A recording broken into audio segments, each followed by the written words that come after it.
Ndabaramukije cyane bakunzi ba Ntambwe Data TV na cyane mwebwe dukunda gutaramana muri kino kiganiro igitondo gishasha. Amahoro y'Imana niyo mbipfurije kugubwa neza no kuranirwa mu byanyu no mu banyu aho muherereye hose. Birashoboka yuko bivanye n'ibyo uri kuracamwo, bivanye n'ibihe bigoye uri kuracamwo, bikaba bitameze neza, ukaba ushomereye, ukaba urwaye cyangwa urwaje cyangwa hakaba hari ikindi kibazo kumbure kikubujije amahoro muri uno mwanya. Nagomba kukwihanganisha kumbure imbere yuko twinjira muri kino kiganiro. Wihangane abatameze neza, abo bitameze neza mwihangane, kubera yuko mu isi ubuzima ni uko nyine. Uyu munsi birahuragura cyangwa se bigakwantarara bikamera nabi, ariko byo bikagenda neza. Kw'Imana rero ikibakije impemu y'ubuzima, kw'Imana ikibemereye kubaho, k'ubugingo bwanyu bukizigamwe, muracari abakandida bayandi mahirwe ya kabiri y'ubuzima. None rero ibitagenze neza uno munsi ntibisigura ko ejo bitazogenda neza, ibitamaze iminsi bigenda neza ntibisigura yuko ariko bizokwama ikabanamba, kuko nta mvura idahita niyo kuri Nowa yarahise. None rero dusoma amajambo tugomba dusangire muri uno mwanya abonekana mu butumwa bwiza bwa Yesu Kristo bwanditswe na Matayo igice cya 5 umurongo wa 20. By'amajambo bivuga ngo Yesu ashitsa ibyagezwe. Tugomba duhere ku 17, ariko jewe ndondera umurongo wa 20. Niyo ngomba ko dusangira ku ijambo rya kino kiganiro cy'uno munsi. Nimubwire ngo naje gusenyura ibyagezwe canke amajambo y'abavugishwa n'Imana. Sinaje kubisenyura, naje kubishitsa. Ndababwire ukuri, gushitsa ijuru n'isi bizoviraho, nta kanyuguti na kamwe canke n'akazatsa bizova ku byagezwe gushitsa aho byose bizoheraherezwa. Nukuzorenga ibwirizwa na rimwe ryo muyoroshe hanyuma y'ayandi, akigisha abantu ngo bagire batyo, mu bwami bwo mu ijuru azokwitwa muto hanyuma y'abandi, ariko uyitondera akayigisha uyo we azokwitwa mukuru mu bwami bwo mu ijuru. Umurongo rero wa 20 nawo ndiko ndagondamo ijambo ry'uno munsi uvuga ngo ariko ndababwira yuko ukugororoka kwanyu nikutaruta ukw'abanyabwenge b'ibyanditswe n'uko abasadukayo, mutazoruha mwinjira mu bwami bwo mu ijuru. Imana yacu nidutabare bene data bakunzi ba kino kiganiro igitondo gishasha cyacu c'uno munsi. N'ano majambo ngomba ko dukura muri ijambo rivuga ngo gukizwa si amajambo gusa. Imana yacu nidutabare. Nakuze numva n'ubu ndacavyumva bivugwa bavuga ngo urukundo si amajambo ngo ariko urukundo ni ibikorwa. Burya nta ndagukunda nka kwirinda, nta ndagukunda mugabo ku munwa gusa, ntihagire agaserivisi, ntihagire ico akubwira aguha. Imana yacu idutabare. Urumva rero ngomba kwerekana yuko bifitaniye isano. Bavuga ngo urukundo si amajambo ariko n'ibikorwa. Ugwije amajambo ariko atagira ibikorwa, aho ngo biba bipfuye, ntiruba rukwiye urukundo, kuba ari ukumusasa ko akarimi. Ariko bisaba yuko nimba uvuga ngo ndagukunda sheri, bisaba ko atabona yuko hariho ibindi uri kurakora bijanye n'ishigwa mu ngiro ry'urukundo umukunda. Imana yacu idutabare. Ibyo bintu sibyo ugomba kujamwo. Ntabwo ari seminere y'iby'inkundo, abakundana n'abatazi kumbe gukunda n'ingene bokundana ikayiha namba. Si bwo buhinga novuga ngo numva mu mutima wanje muri kino kiganiro. Mugabo ijambo umutima wanje waganirijwe n'Imana igihe narisoma ngaha nkumva ni nkaho hari umuntu ambwiye ngo iri jambo genda uribwira abantu. Uwo byumva wese, nubwo yoba umwe, nubwo boba babiri, nubwo boba bake, genda ubambwirira iri jambo muri irya media nyine usanzwe ukoreshamwe. No kuvuga n'iri jambo rivuga ngo gukizwa si amajambo ahubwo gukizwa n'ibikorwa n'ingeso tugaragaza Imana yacu nidutabare.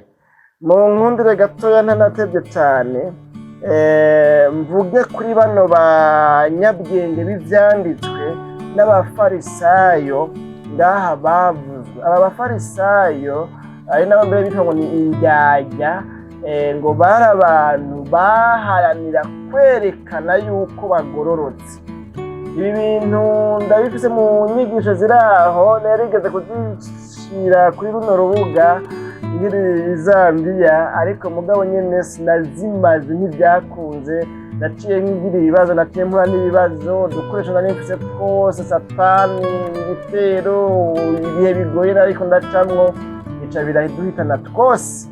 Imashini zibiri za ordinateur, ni kuvuga portable, n'irya y'umuntu ngo desktop kumbure, n'ibindi nyene, udutara, uduki, utuappareil photo, naho twari tugiye duto ntitwangana n'iyi ndiko ndakoresha ubu.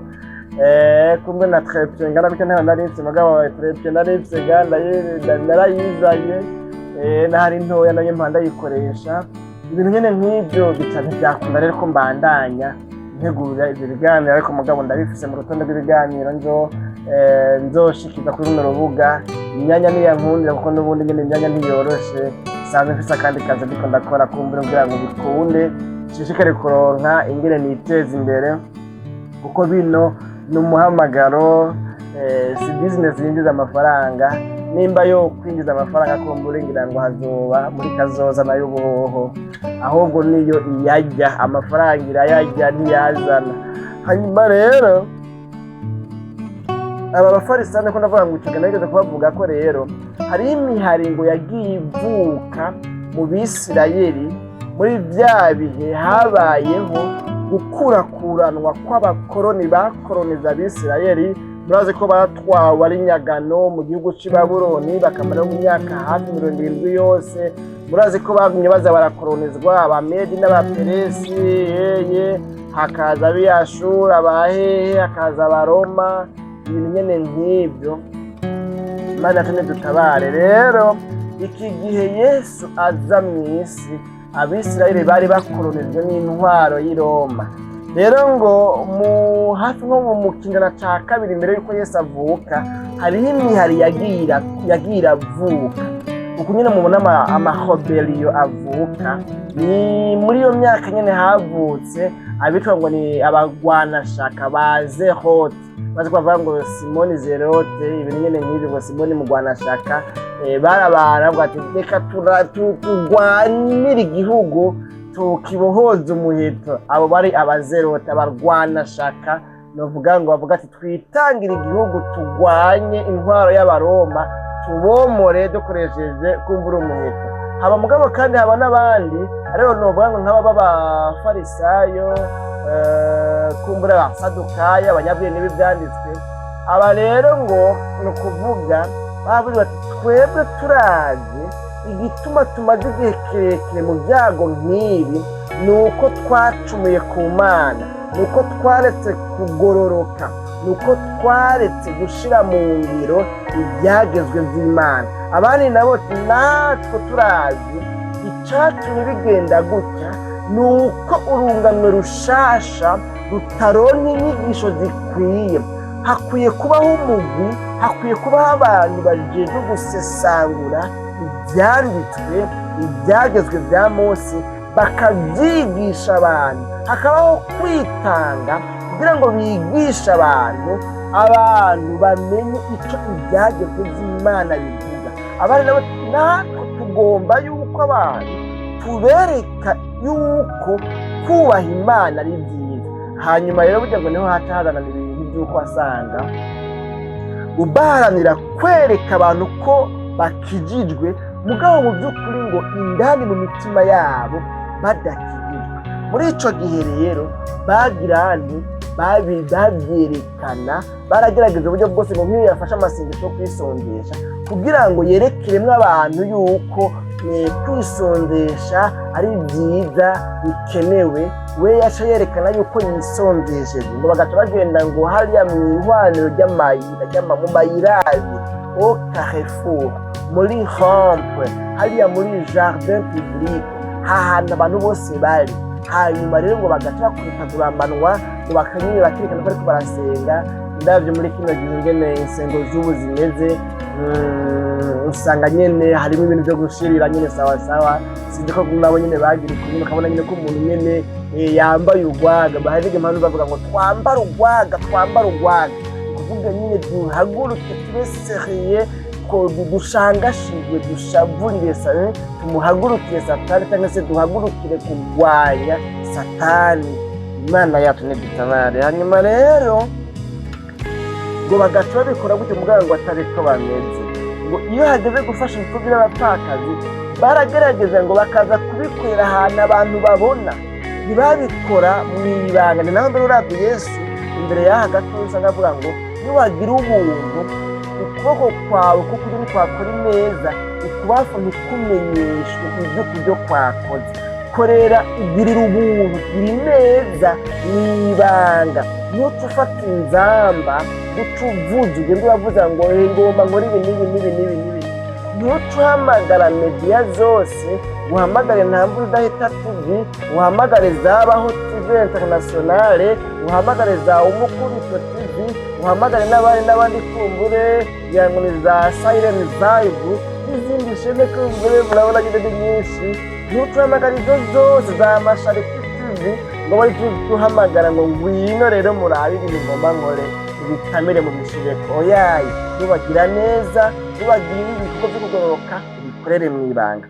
Imana yacu nidutabare. Rero aba bafarisayo n'abandi banyabwenge b'ibyanditswe, ugukizwa kwabo nuko kwari kumeze. Abanyabwenge b'ibyanditswe, ugukizwa kwabo kwari guhagaze mu kwemeza abantu, mu gukonvenka abantu bakoresheje ibyanditswe, bakoresheje inyuguti, bakoresheje novuga ngo ijambo ry'Imana. Ariko mugabe ikibazo, naho babidemontra neza, naho babisigura neza, nabo muri bo nta byari biri muri bo. Aba bafarisayo nabo naho bisondesha bakereka abantu ko ariko barisondesha, naho bagira neza bagaca bahamagara abantu bakabikorera ahantu abantu bose babona, ariko mu by'ukuri uko kugororoka, uko gukizwa siko Imana yashaka. Kuko ugukizwa Imana yashaka kwari ugukizwa ko mu mutima hari indani. Ugukizwa Imana yashaka ariko gutangurira mu mutima. Imana yacu nihimbazwe. Yesu rero amaze kuza muri kino gice cya gatanu, mbere niho tubona yatanguje ministere yiwe, yigisha avuga ibijyanye n'ibigize novuga ngo doctrine yiwe, ingingo ngenderwako, inyigisho ziwe, ukwemera kwiwe. Imana yacu nidutabare. Muri ibi rero yavuze byinshi, tuzobigarukako kuko n'amajambo atangwana n'igice cya gatanu kuva ku murongo wa mbere wa kino gitabo cya Matayo, cyangwa se cyanditswe na Matayo, cyitwa Matayo. Hanyuma ya majambo agahana n'umurongo wa 29 nimba byibuka w'igice c'indwi, kuko usomye umurongo wa mbere w'igice c'8 muri Matayo utubona Yesu ahagurutse wamanutse umusozi avuye aha hantu yari amaze umwanya rero yigishije. Amajambo yose agize chapitre ya 5 n'ayagize chapitre ya 6 n'ayagize chapitre y'indwi, aya majambo yose ari muco abasesangura biri bavuze ngo izi ni inyigisho zo ku musozi. Kandi izi nyigisho ugomba kuba muzima mu gakiza, mu buzima bw'iyobokamana, ukwiye kugendera kuri zino nyigisho. Bene data bakozi ba kino kiganiro, igitondo gishasha cyacu tuno munsi n'ano majambo kandi umwanya uri kurirukaga. Tugomba rero dusenga Imana. Mugari nahiza no kuvuga ikintu. Yesu arabwira ngo ukugororoka kwanyu ni kutaruta uko abanyabwenge b'ibyanditswe mwabigishwa banje. Ukugororoka kwanyu ni kutaruta uko abanyabwenge b'ibyanditswe hamwe n'abafarisayo nimuzoruha muhonyora mu bwami bwo mw'ijuru. Imana tuyitabare. Kubera iki? Kubera ko bobo ni mu majambo, agakiza kabo ni mu majambo, gukizwa kwabo ni mu majambo, ariko ugukizwa gukenewe mu bwami bw'Imana si ugukizwa ko mu majambo, ariko ni ugukizwa ko mu ngiro, ni ugukizwa kugaragarira mu ngeso, mu nyifato, mu ngiro. Imana yacu nidutabare mu bikorwa umuntu akora, si mu majambo gusa. Buryo dufatiye mu majambo, abazi gusigura muri kino gihe ni benshi. Namwe usoma igitabo kiri aho cy'umukozi w'Imana ari aho yigishije ku bijyanye n'izi ntambara, ngo navuga ngo no combat spirituel, intambara mu buryo bw'imikemo muri kino gihe cy'iherezo. Avuga ngo ngene ngo yagiye ngo muri seminari ikomeye igomba ikoreshwa n'umuntu w'umusipesiyaliste, w'umudokiteri, w'umukonferanse mu bintu byo kwigisha muri teoloji, afise doktora muri teoloji. Mugabo ngo acipresenta akivuga ngo ni jewe ngomba rero tubane namwe muri no seminari.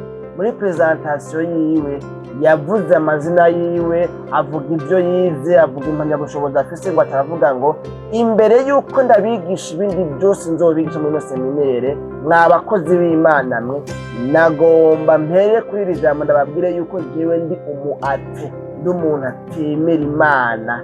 Imana yacu nidutabare. Murumva ingene iryo jambo rishoka rivuna umutima, ricana inkokora. Uri umukozi w'Imana, baguhamagaye muri seminari gasanzwe kuko ukarihiriza ubwenge mu bijyanye n'iyobokamana. Umusipesiyaliste baguhaye ngo akwigishe ahereye ku ijambo rivuga ngo Imana sindayemera, Imana ntibaho. Ibyo nzobigisha byose iki nico mpereyeko. Muravyumva yuko biteye ubwoba. Imana yacu nidutabare. Rero gukizwa, kugira ngo umuntu amenyekane ko yakirijwe, ntibihagaze mu gusigura menshi, mu kuvuga menshi, avuga adaheza, oyaye, ntibihagaze mu kwihayagiza. Abihayagiza turabafise muri kino gihe. Dufise ikibazo c'abantu basigura cyane, abantu kumbe banashaka no kuririmba baririmba cyane, abantu kumbe banashaka berekana yuko banasenga amasengesho menshi, bakanavyandika yuko bari muri 20 y'ejuru, ariko wakurikirana ingeso zabo, wakurikirana amanyanga yabo, wakurikirana inyifato zabo, ugasanga abantu barapfuye bagenda. Jewe rero mu kubwa rino jambo numva mu mutima nipfuza yuko nuharanira gukizwa, kutari gukizwa ko mu majambo gusa, ariko gukizwa kurengana, kuno gukizwa kw'abanyabwenge b'ivyanditswe biyemera kugusigura ivyanditswe gusa. Numva nipfuza ko nogira ugukizwa kurengana, gutera intambwe kukarengana ugukizwa kw'abafarisayo babyerekana inyuma gusa, ariko indani bitariyo. Ahubwo rero ngashika kugukizwa kutari ukw'amajambo gusa, ariko kukaba ugukizwa kujana n'ingiro, ikaba imvugo ijana n'ingiro. Ibyo mvuga, ibyo nigisha bikajana n'ibyo nkora. Simvuge ngo gutukana ni bibi, inzigo ni mbi, ariko nanjye ari jewe muntu wa mbere mfise inzigo. Imana yacu nidutabare. Nino sengesho nipfuza ko twosengerako. Mbega usuzumye ukaraba, ufise agakiza nk'ak'abanyabwenge b'ivyanditswe ko ku munwa gusa, canke mbega ufise agakiza nk'ak'abafarisayo werekana yuko ukijijwe, abakubona babona ko uhagaze, ariko imbere waraboze? Kuko ibyo birashoboka cyane, umuntu akerekana ko akijijwe, ariko iyo buhwibiriye mw'ijoro, ibyo akorera haruguru mu mpete, ibyo akorera mu mahoteli, ibyo akorera mu maguest house, ibyo akorera hariya hatabonwa n'abantu, ugasanga biteye ubwoba, ugasanga umuntu ntashoboka. Nabayeho numva bakizwa berekana yuko batanywa inzoga, kubera ko abaporota kesha amadini giporota nka yose nta nzoga banywa, nta biboreza banywa. Hanyuma mugabo ugaca wumva ngo burya ngo naka ngo bamugunduye, ngo agafata ngo intuze ngo ifana ngo ya tonike, ugaca usanga ngo yashizemwo hari ubuntu bw'ubuyoga bwo mu masashi, sinzi ingene babwita ico gihe. Mana ya nta bizina byavyo nibuka, mugabo nyene usanga kare mu gakaruma ngo n'agasashi atabura kugira nyene kwa kaje gasashi kanovuga ngo bikajamwo ji, fanta, birya bya poudre, agaca asukamwo rero nyatuzi nyine mvuga twa nyanzoga, agaca bakabona ko rikaramwo ifanta, kumva rikaramwo inzoga. Imana tune dutabare. Agakiza rero Imana ishaka ku bantu bagomba kwinjira mu bwami bwo mw'ijuru, n'agakiza karengana karuta cyane, akaba byerekana gusa atabyo bafise, ahubwo kakaba agakiza gahera indani mu mutima kakabona kugaragara inyuma. Ntibikwiye kubonekana inyuma bitahereye mu mutima. Umuntu mu gukizwa ntahera ku mubiri, ahubwo akwiye guhera indani muri wo mu mutima, hanyuma ibibogaboga muri we bikaba ari byo ataserura agashira ahabona. Nano majambo mwese abayumvise Imana ibahe umugisha. Dusenga Imana n'ubundi ya minota yarimaguritse. None rero mbega umuntu ufise agakiza kameze gute? Ko mu majambo gusa ibyo uvuga ubona bihuye n'ibyo ukora, bya bindi uririmba ubona bihuye n'ibyo ukora, ko wigisha kuri umusiguzi nkanje ubona ibyo usigura bihuye n'ibyo ukora. Nanje niko nibaza, mbega ibinsigura bihuye n'ibyo nkora? Bidahuye nkwiye guta nkosora. Umuntu akwiye kwama ariko arakosora ibitameze neza, agatunganya ibidatunganye, niho bizokunda ko yinjira mu bwami bwo mw'ijuru. Bitabaye gutyo, abitwa bakizwa benshi bazoja mu bwami bwo mw'ijuru, bazotahira kubivuga, batahire kwerekana ko bisonzesha ku masitati n'ahandi. Imana yacu nidutabara. Ariko mugabo usange ubwami bwo mw'ijuru babwumvise burengana ku mategeko. Dusenga Imana rero natwipfuriza yuko agakiza kawe gakwiye kuruta ak'abanyabwenge b'ibyanditswe n'ak'abafarisayo, kakaba agakiza kajana n'ibikorwa n'ingeso nziza. Mwami Yesu tugushimiye cyane kubwana amajambo twumvise. None rero muri make no muri menshi, umuntu yumvise aya majambo akumva agize umutwaro w'uko nawe yogira agakiza kagaragarira mu mvugo no mu ngiro, ibyo avuga, ibyo aririmba n'ibyo yigisha bikajana n'ingiro n'ingeso.